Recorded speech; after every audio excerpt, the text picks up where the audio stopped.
안녕하세요. 사연을 시작하기에 앞서 구독과 좋아요 부탁드려요. 감사합니다. 사연 시작해 볼게요.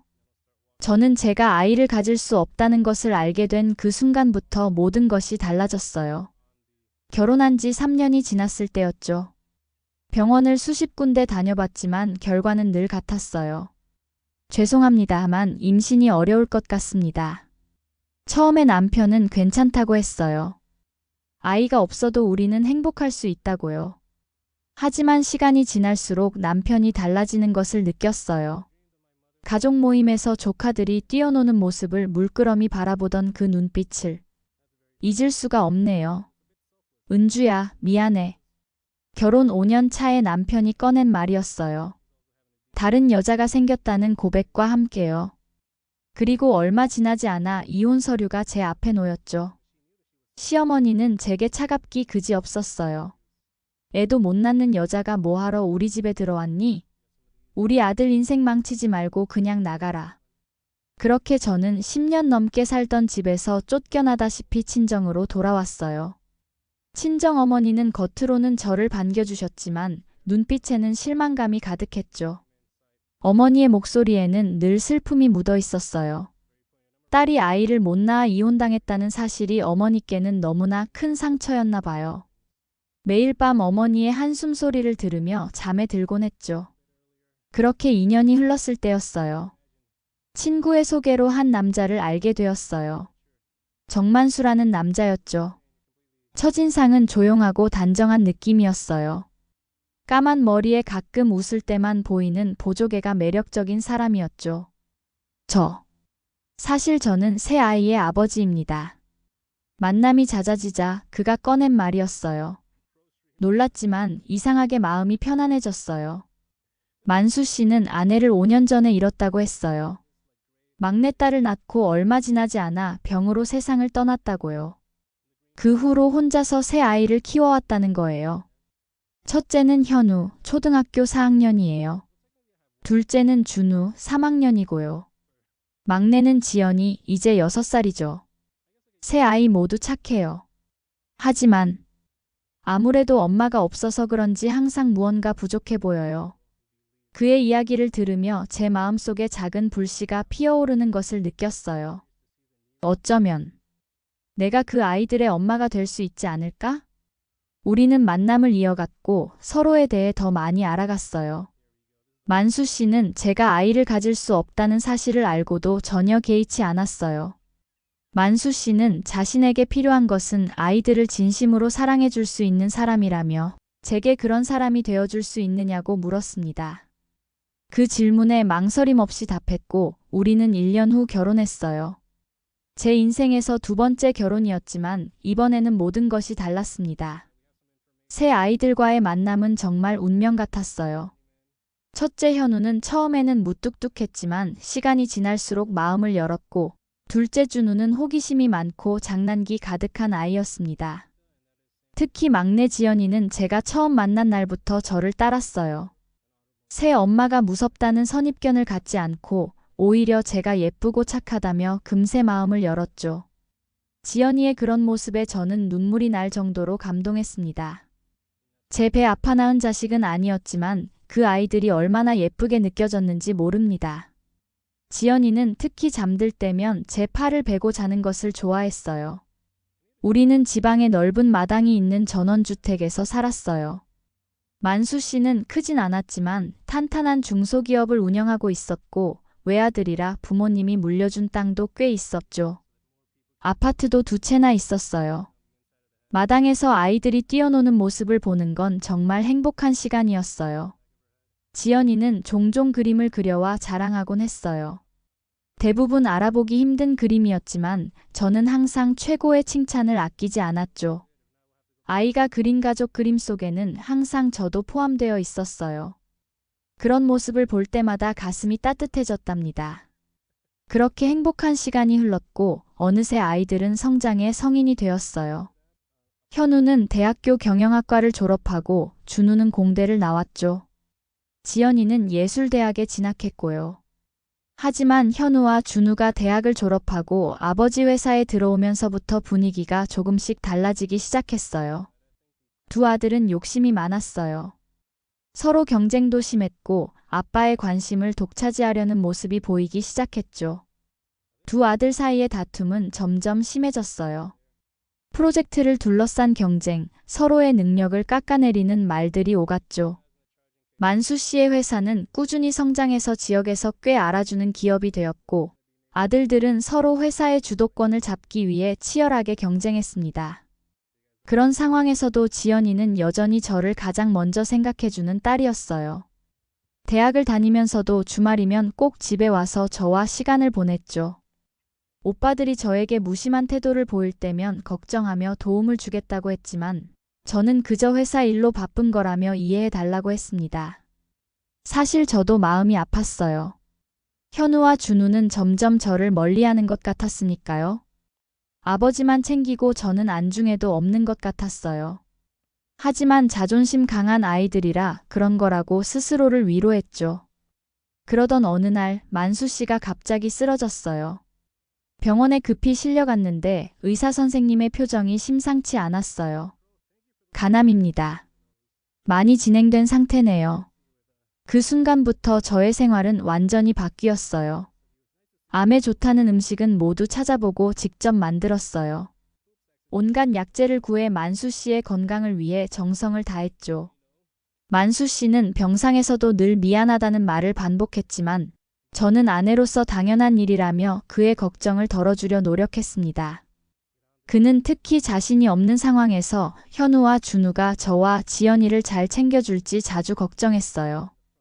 그럴 때마다 저는 그런 불길한 생각은 하지 말라며 오래오래 살아서 아이들의 결혼식도 보고 손주도 안아보자고 격려했습니다. 하지만 만수 씨의 표정에서 읽을 수 있었죠. 그가 무언가를 준비하고 있다는 것을. 그리고 몇 달 뒤 결국 그날이 왔어요. 만수 씨가 저희 곁을 떠난 거예요. 장례식장은 눈물바다였어요.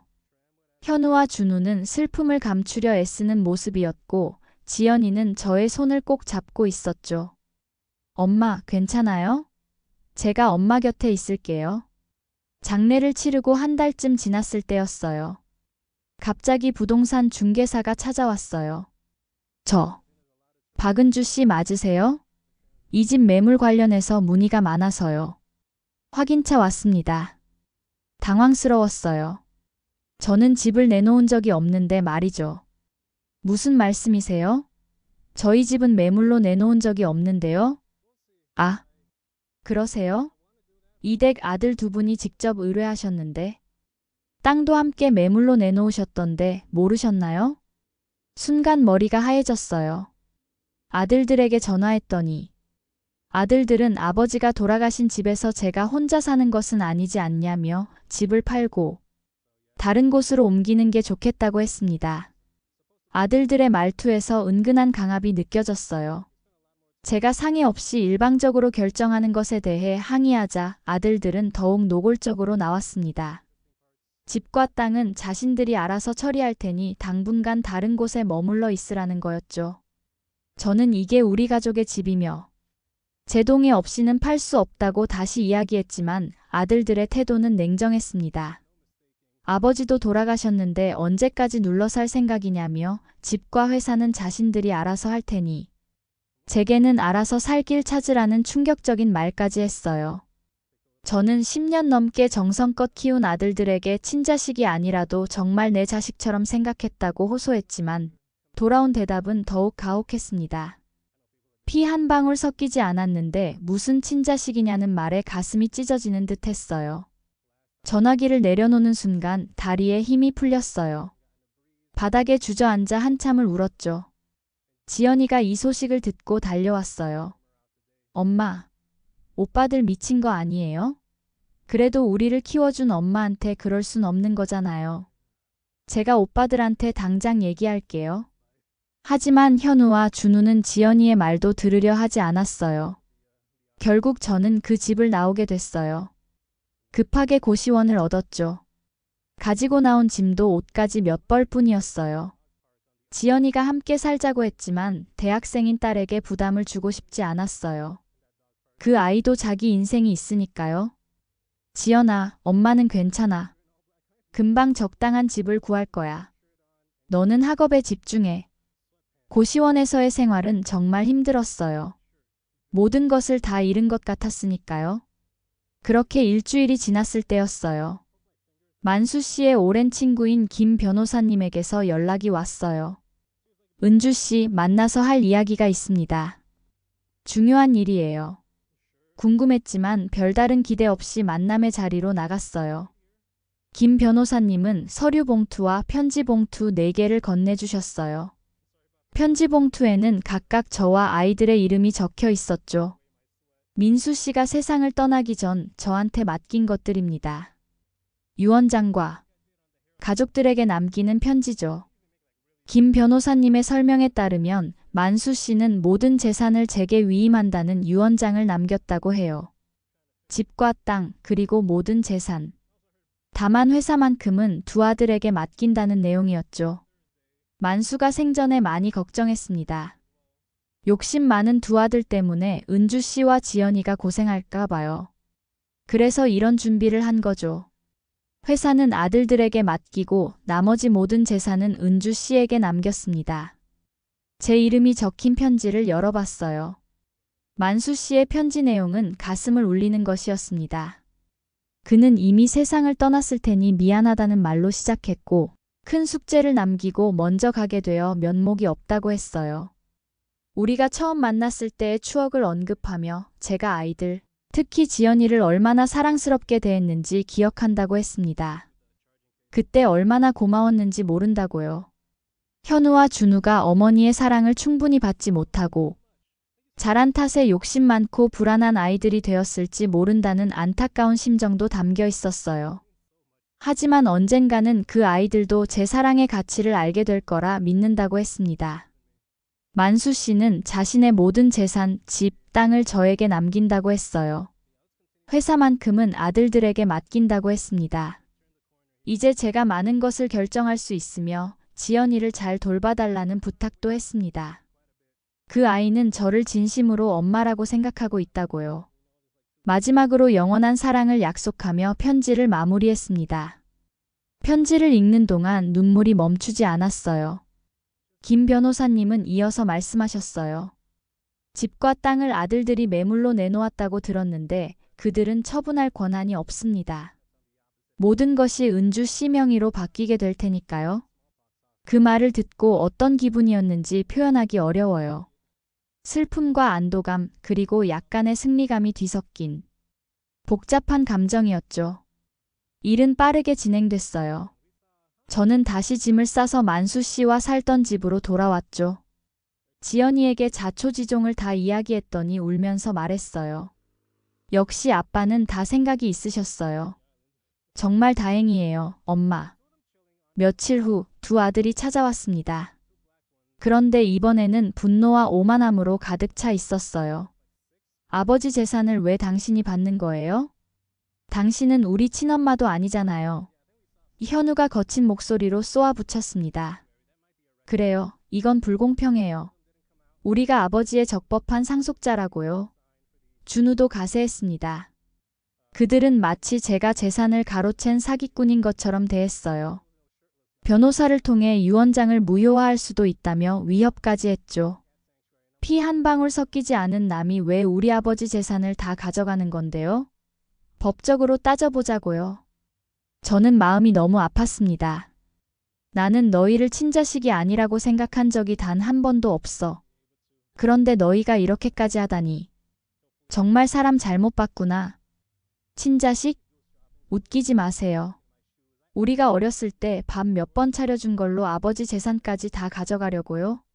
현실적으로 생각하세요. 우리는 아버지의 피를 이은 자식이에요. 그 말에 저는 더 이상 참을 수 없었습니다.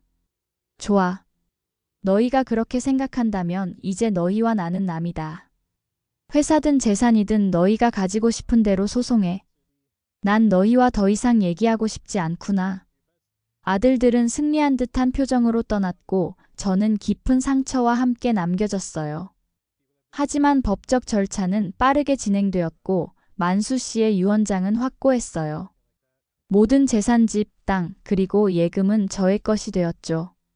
회사만 아들들에게 남겨졌어요. 아들들은 제가 재산을 차지한 것에 분노했지만 법적으로는 어찌할 수 없었어요. 저는 지연이와 만수 씨와 살던 집으로 돌아갔고 두 아들과는 완전히 연을 끊었습니다. 그들이 전화를 해도 받지 않았고 찾아와도 문을 열어주지 않았어요. 지연이만이 제 곁에 남아 저를 위로해 주었죠. 그렇게 1년 정도 지났을 때였어요. 예상치 못하게 두 아들이 다시 찾아왔습니다. 이번에는 완전히 달라진 모습이었어요. 눈에는 절박함이 가득했고 자세도 한없이 낮아져 있었습니다. 어머니. 현우가 떨리는 목소리로 불렀습니다. 남편이 떠나고 처음으로 어머니라고 부르는 목소리였어요. 무슨 일이지? 냉정하게 물었습니다.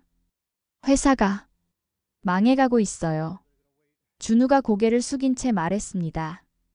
아들들의 이야기를 들어보니 회사가 심각한 재정 위기에 처했다고 했어요. 거래처들이 하나둘 떠나고 대출금 상환 기한은 다가오는데 자금이 바닥난 상태였습니다. 두 사람은 경영 경험이 부족했고 욕심만 앞서다 보니 회사를 이 지경까지 몰아넣은 거였죠. 제발 도와주세요. 아버지의 회사가 다른 사람 손에 넘어가게 생겼어요. 현우가 애원했습니다. 저는 냉정하게 말했어요. 내가 왜 도와줘야 하지?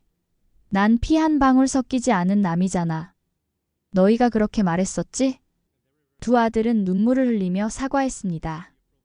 욕심에 눈이 멀어 어머니를 배신했다고 얼마나 어리석었는지 이제야 깨달았다고요.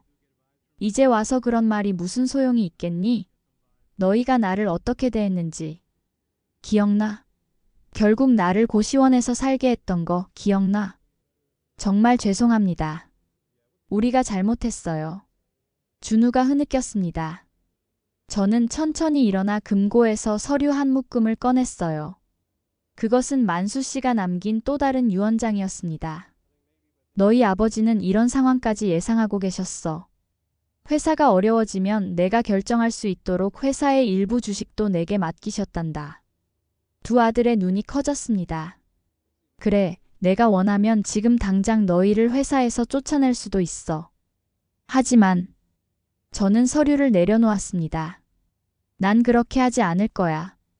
대신에 조건이 있어. 저는 아들들에게 냉정한 목소리로 조건을 제시했습니다. 첫째, 두 사람 모두 경영 교육을 받을 것. 둘째, 매주 일요일 저녁 식사는 반드시 이 집에서 함께 할 것. 이걸 지키면 내가 가진 주식은 지연이에게 줄 생각이야.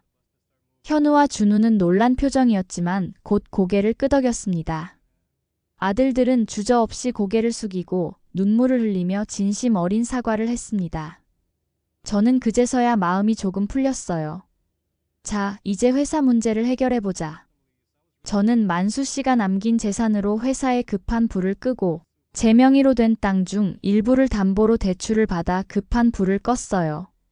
하지만 쉽게 용서하지는 않았어요. 아들들이 진정으로 변화할 때까지 매주 진행 상황을 보고받았고 중요한 경영 결정에도 참여했죠. 지연이는 그런 저를 보며 미소 지었습니다. 시간이 지나면서 회사는 다시 안정을 찾았고 아들들은 진정으로 변화했습니다. 더 이상 저를 피 한 방울 섞이지 않은 남으로 대하지 않았어요. 그날 이후로 우리 가족은 다시 하나가 되어가기 시작했습니다. 하지만 이전과는 달랐어요. 이제는 제가 확실한 주도권을 쥐고 있었고 아들들은 그것을 인정했습니다.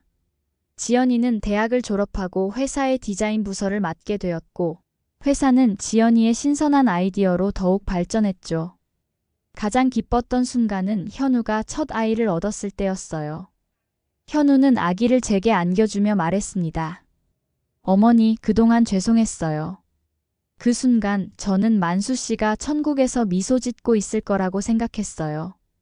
피로 맺어진 가족도 있지만 사랑과 상처, 그리고 용서로 맺어진 가족도 있다는 것.